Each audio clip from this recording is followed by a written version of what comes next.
Hello everyone, I'm Kevin Mizikar, Town Manager, and I'm here today with Bob Tozeski. And we wanted to take the opportunity to just inform residents about some hydrant flushing that will be cleaning our mains to help reduce the settlement that's ongoing within our water distribution system. We look forward to providing as much information as possible, and if you ever have any questions, please feel comfortable enough to reach out to me in my office and be happy to talk with you about this matter. So like I said, we just want to take a couple minutes. I'm going to ask Bob several questions about the ongoing annual hydrant flushing process that we have undertaken.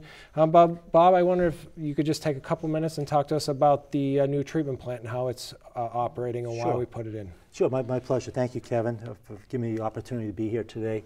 Yes, our plant was put online last year and officially started putting water through late September, early October 2018 there.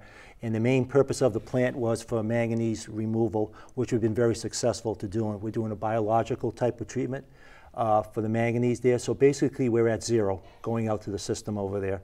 So any problems that we have in the system, you have to address at the source first, which the town has taken that initiative and has been successful in doing it. So we're basically removing any manganese that's in the groundwater sources out there. So it's zero coming out of the plant for right now. So right now we're very happy with the way the plant has been functioning. Great. So how much manganese was being introduced into the system before the new plant went online? It's usually between 0.1 and 0.3 parts per million. There's a secondary standard from EPA and Mass DEP of 0.05 or below, where you can start having aesthetic problems, which is staining, black staining in your fixtures, black staining on plates and other stuff in your laundry over there too. So we have to be below the 0.05, which we are right now. So why, since you said there's essentially no more manganese coming out once we treat the water, why are residents still seeing some sediment in their water occasionally? Yeah, sure. Since we're producing at zero, we're putting that water into a system, some of the pipes are 100 years old or in that same range over there. So there's been manganese built up and sediment built up over the years. And because we've always had it at the source, we've been somewhat limited in what we could flush in the past. In other words, with the manganese still coming in behind us, even if we flush, it would only be a short period of time before it progressed right back into the pipes. Now with the water being a little bit of different chemistry as far as no more manganese being introduced, the environment in the interior of the pipe over there is different than it was previous to the treatment plant be putting online. So the manganese that's coating the inside of the pipe is going to start to slough off, some like flaking, some other parts a little bit larger, depending where you are in the system. And the closer you are to the treatment plant, which I mean by Main Street, Holden Street, Old Mill, North Quinsignment Ave, I think you're going to see a propensity for higher amounts there because that's where the main flows are to those transmission lines, and that's where the biggest deposits are. As you go further out into the system, you'll notice that problems are less and less and less. Closer to the plant, you get more and more of it down there, and that's where we're trying to concentrate first on our flushing program. Can you just talk a little bit what flushing is? Sure. All water systems here in Massachusetts and throughout the country really, usually do flushing in the spring and the fall, and the main purpose of it is to get an improved water quality to a higher standard, mainly getting built up sediment or material that's in the pipes. A lot of communities have problems with iron in their brown water. We have a problem with manganese, and there's always sediment from construction and other stuff that happens from main breaks throughout the year there. And we do it in the spring and the fall because you do not want to do it in the peak seasons, which would be in the summertime here in New England there. So we're limited in where we can do it now. We've just started on the 27th, I think it was last Wednesday, I believe. And we can't do it obviously in the wintertime, and we're trying to wait till temperatures at least get above freezing in the morning over there. So we basically started on the Holden Street area and we're going to progress through as we can get in detail a little further on here on that. So you, it's called hydrant flushing, but you actually, can you talk, like you segment off a system of a main and then flush the water out of the hydrants, is that right? When you do hydrant flushing, you always want to do what's known as unidirectional or one direction. And so basically you want to start where your treatment plant is and work out to the extremities of the system out there. And you're correct, you would try to valve off one segment or section at a time, get that up against a dead end, try to clean it, and once you have a clean source, progress to the next one, the next one. A lot of people do call us complaining, but you can't just open up hydrants in the middle of the system here and there spots, because what's going to happen, you clear it up, and it's going to come right back again. Sure. You have to have a clean source behind you and work your way through. And with the amount of sediment that's, or buildup, I should say, in the pipes, it could take us, multiple times to get it. Some areas we can maybe get it the first time, it might be a second or third time. It's a progressive type of endeavor to try to get that. Great. So before we get into the schedule for hydrant flushing and do some references to the map here, Sure. I know that the water department did some pretty significant work on Sunday, March 24th related to a valve. Can you just talk to us a little bit about that? One of our main transmission mains had a 16-inch valve that we felt had some type of restriction in it. Plus, it had given us some problems in the past, so we wanted to get that replaced. And it had to be done on a Sunday because of traffic at the intersection of North Quinsigamond Avenue and West Main Street. And there's businesses on either side of us that function during the week that we would interrupt if we did it during the week or at nighttime over there. So it had to be done on a Sunday morning.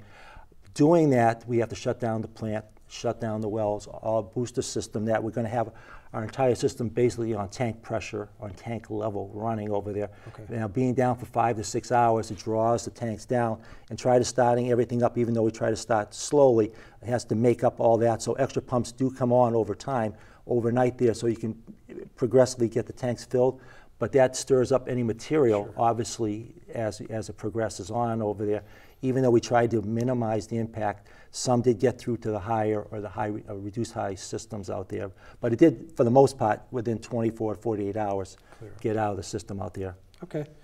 So let's talk a little bit about the plans for hydrant flushing and main flushing this spring, and reducing the amount of manganese that's within the pipes, and getting to a situation where our distribution system has as little manganese as is possible. So again, today's April 2nd. I'm just curious to know what has been done to date, and we have the map here, and if I can orient myself, I know the water treatment plant is located in this area just off of Main Street. So you said you started the plant, so how did you progress, and which direction are you currently moving in?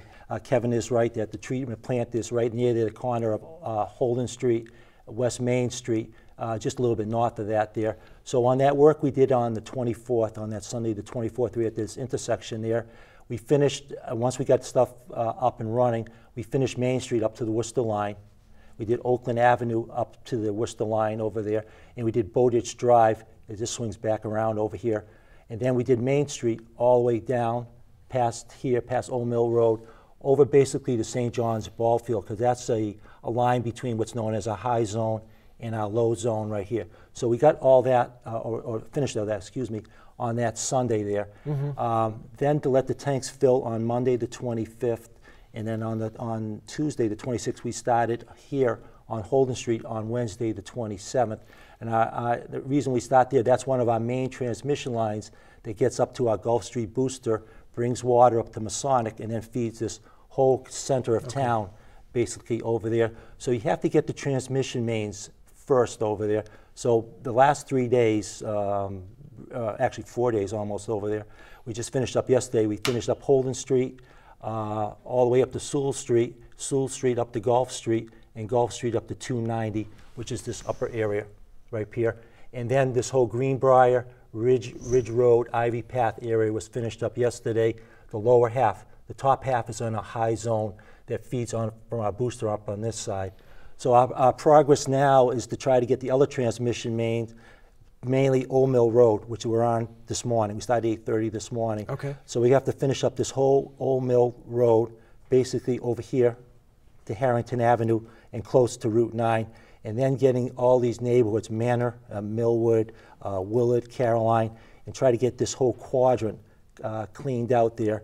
Now, we had been through Audubon and North Quincy somewhat previous this winter when they had a few days of good weather. So we're trying to just hold on that for right now unless we get some further complaints. So we're just trying to get this general area for right now.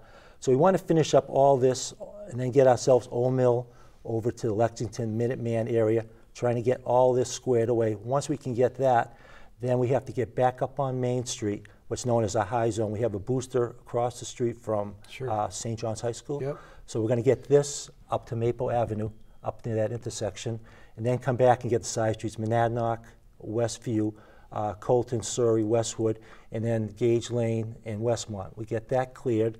Once we're successful with that, we'll get Main Street basically down to South Street. We'll finish up the whole Main Street quadrant over there.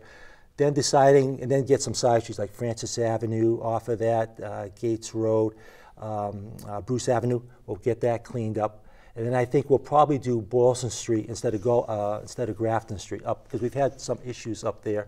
Try to get that Boylston Street up near to 290 line, and then work side streets, probably Boylston Circle first, up in this area, Deerfield area, Hill Street area, then over to Browning Road, Longfellow, then try to come back to Prospect Street and work our way down, and then do North Street in that area there.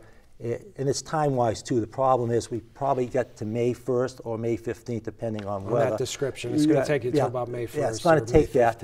Because the problem we run into, you never know how long it's going to take until we get into a road. Right. We got stuck a little bit down here at Holden at Shirley, because that's a main line. It's a little bit of a dip there, so it took some hours to try to clear that out. So in your experience, Bob, is this hydrant flushing much more effective now because of that chemistry? The water's different. It will be. The manganese it will be. Isn't as tightly packed. Right. Yeah. I think the longer we waited, it helped us waiting, 3-4 months after the plant start. Yep. Right. To let that chemistry kind of get equilibrium inside the pipe over there. Yep. So the more that would soften up or flake off, the better our success will be. The problem that I see with the hydrant flushing is you get the heavy material. It's always hard to get the really fine material, because no matter how much you try to flush it, the small flakes and like the small little sand particles, you can't fully get out from the hydrants out there. But we minimize it certainly over there. And also when we did this here, we had 2 pumps. We simulated summertime pumping to get the maximum amount of velocity through this line up and out there too. That's the second reason it took us a little longer. So it may be a little slower this year than in past years, but we're really focused on getting everything that we can. We're trying the best we can. And you have to get the main routes or main transmission lines first before you can go further out into the system. So we're concentrating here, this part of the low, it's a low system for us, low pressure zone, and the high up to the Route 140 north and south quadrants out there, and kind of holding off on this side of Route 9 and holding off on the reduced high, depending on what time we have. If we have further time, we'll get up on Maple Avenue and start doing all these side streets there too. Yeah, so I mean, in my experience, and I think Bob will share this as well. This area particularly, but this entire northwestern quadrant of the community is where we've heard the most complaints from residents, which is why we're focused on that. Bob, I just have 2 more questions for you in the last couple of minutes that we have. So, can you talk just a little bit about why we go from here to here to here? I know I'm not moving in the right, but can you talk about how hydraulically our system works in a number of zones and how some areas backfeed? Yep. Yeah, my pleasure. Basically, we have 3 pressure zones in town, a low, a high, and a reduced high. So basically, we have to start at the elevation of Lake Quinsigamond, and then we have to pump up to the center of town, higher elevation. Then we have to come down to where the Westboro line is over there. So you have the low on this side to Lake Quinsigamond up to a certain elevation, which is known as a hydraulic grade line on that. And then we have the center of town, which is higher, which we have a series of booster stations and tanks that provide the pressure and volume up to there. And then we step down on the reduced high over there. So you have to work within each one of those pressure zones and make sure you're cleaning the mains to the holding tanks and do everything sequentially and logically to make sure we clean it up. And also the other thing I probably should have mentioned on that is that we can't just do 2 or 3 at areas that is at the same time, because we have to watch our tank levels and watch our well levels. So we're in constant contact with our treatment plant, what the levels are, what the flows are there too, because you could drain the system out too. So we have to be somewhat careful. That's the second reason you go a little bit slower there too, because people sometimes say to me, "Oh, why don't you have a crew down here and up there and over there?" Yeah, you could. Only do so much. I wouldn't have enough water to do it. If you kind of envision it, it's like having 2 fires going at the same time. You have hydrants running at good velocity. You have to have enough flow to get stuff moving. If you have all these hydrants open at full velocity through town, you create all this stuff over there. And I would also caution people there too, is like once we finish, you got to kind of envision in your mind that we've stirred up everything in the line. So it takes a little while to kind of settle material back out. Because people say, like, 10 minutes after we're gone, it's like, geez, I still got a few things. Sure. Let it settle, because you got to remember, we just had high volume hydrants on either side of your house just running, back and forth over there. So that's got to settle back down and get ourselves equilibrium. So it takes a few days, sometimes after we finish. So what's next after this, Bob? We talked a little bit about doing some, I call it belt and suspenders approach with some ice pigging potentially later this spring at the end of May. So can you talk about that? Yeah, I think you and me spoke, I think it was last Friday, to a gentleman that's from Utility Service Group. That's the company that does the ice pigging service that we've used 2016, 17, and a little bit in 2018 here in town. They will be working in Massachusetts in May, but they do have a slot open at the end of May. So if we run across some problem areas where we're not having some success, or we should be anticipating some better results, the potential is to get them in over there. They can do between 2,000 to maybe 2,500 feet a day, depending on the size and type of pipe over there. So they're somewhat slow there too. It's a lot more involved than our part, but in some of these, if we're not having success, it might be worth the town's endeavor to maybe get them in on that there. So that's always a potential. We're holding that in our back pocket temporarily there. But it's another means to get to the end, to try to get some of this sediment out of the system. Thank you, Bob. So just to wrap things up, we really appreciate residents' patience in this. We know it's been a long process.